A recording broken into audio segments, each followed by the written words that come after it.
ચાલો, good morning students. BCom semester 6 Gujarati, illustration number 4 એટલે કે ઉદાહરણ નંબર 4.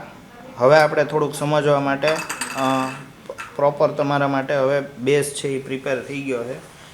હવે તમે જુઓ, એક નાનો એવો તમને દાખલો આપેલો છે. જો કઈ રીતે તમને એક્ઝામમાં ટ્વિસ્ટ કરીને અથવા તો થોડું ઘણું તમારા માઇન્ડ દોડાવવું પડે એ પ્રકારનો દાખલો આપણે ધ્યાનમાં લઈએ છીએ.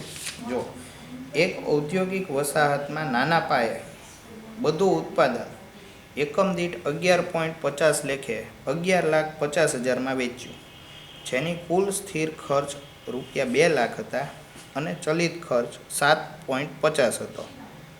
સંચાલકો વેચાણ દીઠ કિંમત ઘટાડીને એકમ દીઠ 10 કરવા માગે છે.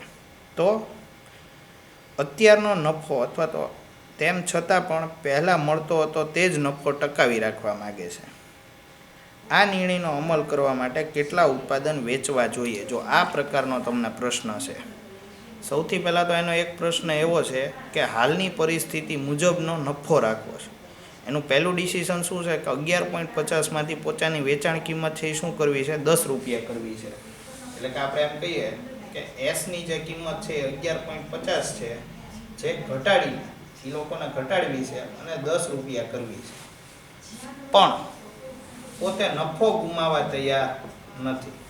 નફાનું પ્રમાણ છે એ જેટલું 11.50 મળે છે એટલું તે 10ના પ્રમાણે મળતું રહે એ રીતે કેટલા એકમો વેચવા પડે એની આપણે ગણતરી કરીને દેવાની છે. તો સૌથી પહેલાં તો અત્યારનો નફો આપણે શું કરવો પડે? ગોતવો પડે. એટલે હું હેડિંગ મારું છું, અહીંયા હેડિંગ આપી દઉં છું કે હાલની પરિસ્થિતિમાં નફાનું પ્રમાણ પહેલાં તો આપણે એ જ ગોતવું પડે. તો તમે એક નાની એવી ગણતરી કરી શકો કે એકમો ગોતવા હોય વેચાણના હાલના એકમો ગોતવા હોય તો કાંઈ નહીં કરવાનું. કુલ વેચાણ ભાગ્યા એકમ દીઠ વેચાણ કિંમત, એટલે કે 11,50,000 અને એને ભાગ્યા 11.50. ઓકે, આ તમને આપેલું જ છે. કુલ વેચાણ પણ આપી દીધું 11,50,000 અને એકમ દીઠ શું કર્યું? તમને વેચાણ કિંમત પણ આપી દીધી. જો તમે ગણતરી કરો તો કેટલા એકમ થાય? તો કે 1 લાખ એકમો થાય.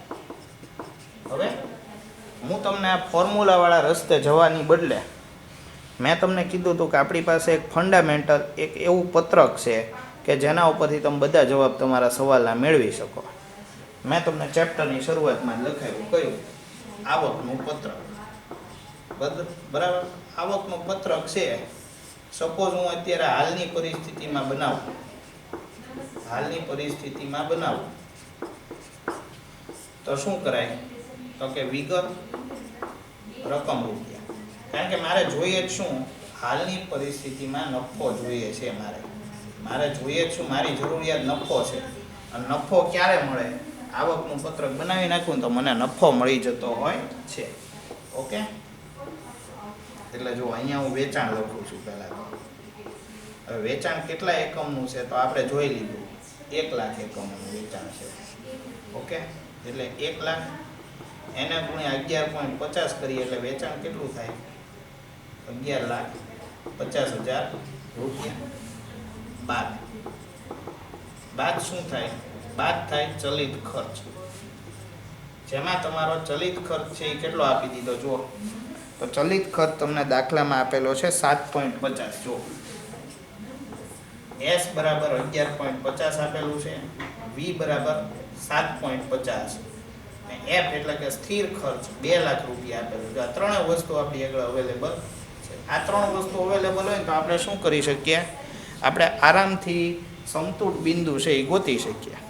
બરાબર, એટલે અહીંયા ચલિત ખર્ચ V આપણને આપેલો કેટલો? 7.50.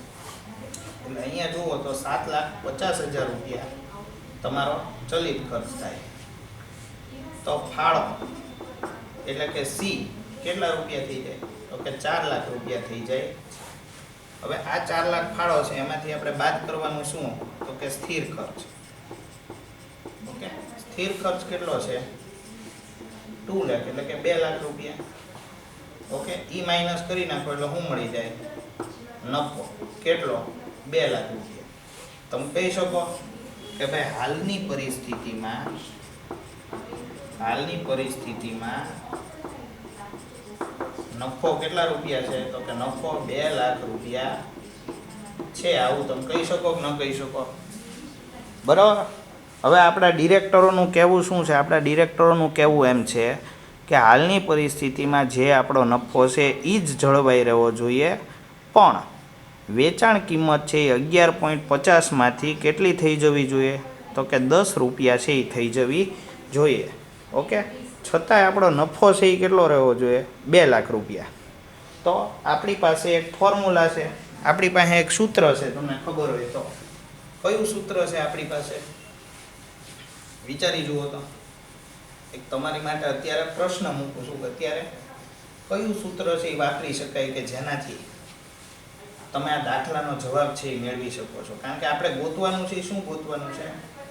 તો કે હાલની પરિસ્થિતિ પ્રમાણે નફો જાળવીને આપણી વેચાણ કિંમત છે 10 રૂપિયા કરવાની છે 11.50માંથી. ઓકે, તો આપણને ખબર છે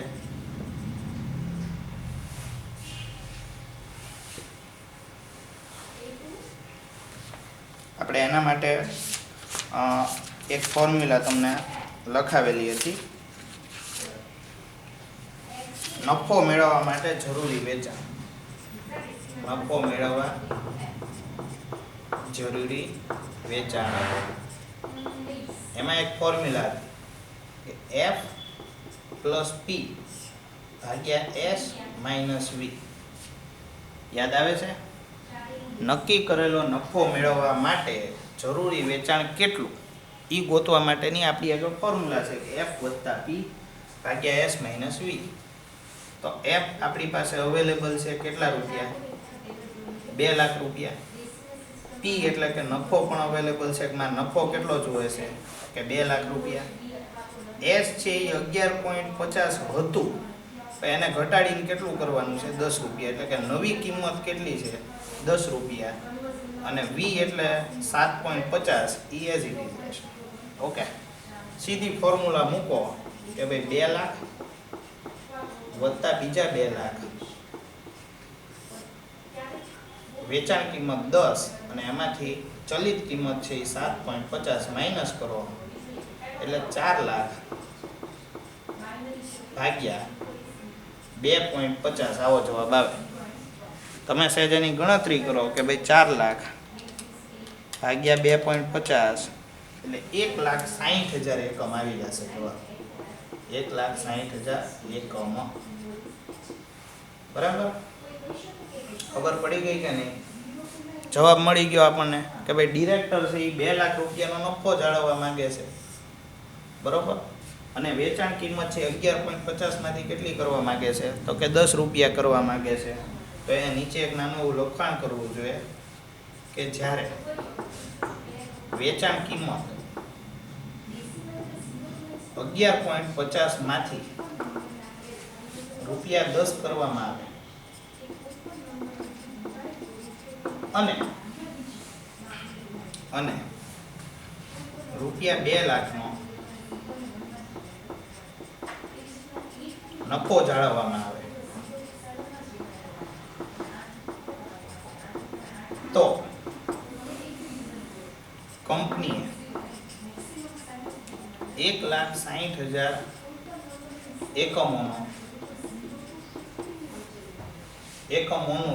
એકમોનું ઉત્પાદન અને વેચાણ કરવું પડે. ઓકે, ધેટ્સ લાઈક આ રીતે તમારો આન્સર છે એ શું થઈ જાય?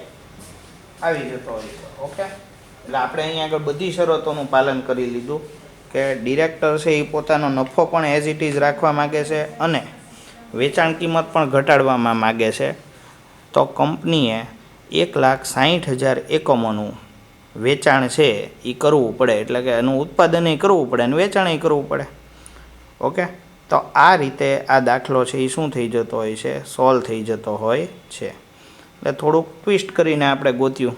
ઓકે, આ રીતના તમને એક્ઝામમાં ગમે એ જગ્યાએ પૂછી શકાય. જુઓ, એટલે ખાસ યાદ રાખવાનું, આવકનું પત્રક છે. જ્યારે કોઈ પણ પ્રશ્નનો જવાબ ન મળતો હોય, એવી પરિસ્થિતિ આપણને પરીક્ષામાં દેખાતી હોય, ત્યારે જો આવકના પત્રકનો તમે ઉપયોગ કરો તો મોટા ભાગે દરેક પ્રોબ્લેમનું સોલ્યુશન એ આવકના પત્રકમાંથી નીકળી જશે. બુકમાં તો શું છે, ઘડીક વાર એ બધા ચલિત ખર્ચ પ્લસ કરશે અને નફા પ્લસ કરશે ને એ બધું કરશે. ખોટું નથી, જો સમજી લો. પણ એઝ અ સ્ટુડન્ટ તમારી આગળ એક રામબાણ ઈલાજ હોવો જોઈએ. તમારી આગળ એક સીધી ફોર્મ્યુલા હોવી જોઈએ કે આ વસ્તુને આમ કરશું તો એનું રિઝલ્ટ આપણને આ રીતે મળશે. એટલે હંમેશા કોઈ પણ દાખલામાં મારો પ્રયત્ન એવો હશે કે આવકનું પત્રક છે એને આપણે આગળ રાખીને દાખલો છે એ ગણશું. બરાબર, એ બધા ગણતા હશે એ ખોટું નથી, એ સાચું જ છે. બરાબર, એમાં કોઈ ભૂલ નથી. પણ તમારી માટે તમને સરળતાથી કઈ રીતે સમજાય એ મારો પ્રયત્ન છે. ઓકે, એટલે દાખલાના જે શબ્દો છે એને ખાસ સમજતા શીખજો.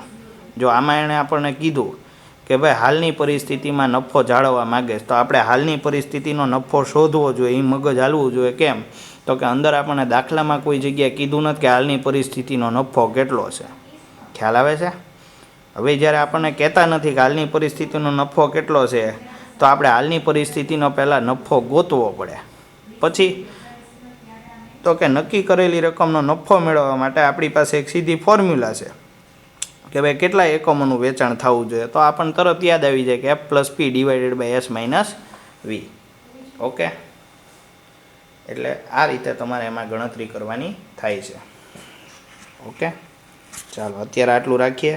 બીજો દાખલો છે હજી આમાં કરાવડાવું છું.